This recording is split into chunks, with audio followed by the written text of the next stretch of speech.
I didn't know anything about stormwater until I started working in this industry. And I think a lot of people are the same, especially people in the stormwater industry. They probably didn't know much about stormwater, and especially about the requirements until they started working in stormwater. And one of the biggest problems, I think, one of the biggest misconceptions, or most of the misconceptions, really, I think, come down to the MS4 operators not being familiar with the permit or their stormwater management plan.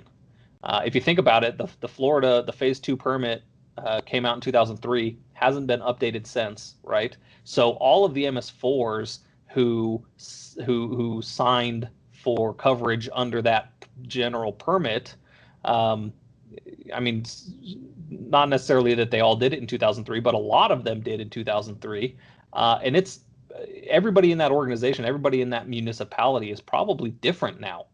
I mean, if you think about the city council members who originally signed the permit, the public works director, the stormwater manager, it's been 17 years. So they're probably all completely different people now. People who were promoted into that position, people who were elected into that position, who may not have had any type of background in stormwater before that. If they haven't, with everything that they have to do every day, all that they have on their plates, if they haven't been able to take the time to familiarize themselves with the permit and their stormwater management plan and the city ordinances that are required by the permit, then they're only going off of what they have heard or what they already previously knew, and so it can cause a lot of problems, a lot of misconceptions.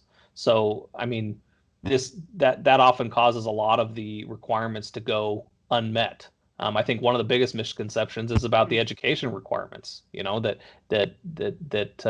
not knowing that everybody is required to be trained, and so the misconception there being that the let's for example, the construction operators. Well, the construction operators have their own permit, and so they're supposed to follow the rules by themselves. We don't have any responsibility with the construction operators, which is just not true. Um, the MS4 permit requires, an entire minimum control measure is dedicated to construction runoff. So yes, even though the construction operators have their own permit, I think one of the common misconceptions is that the MS4 doesn't have any responsibility there. I think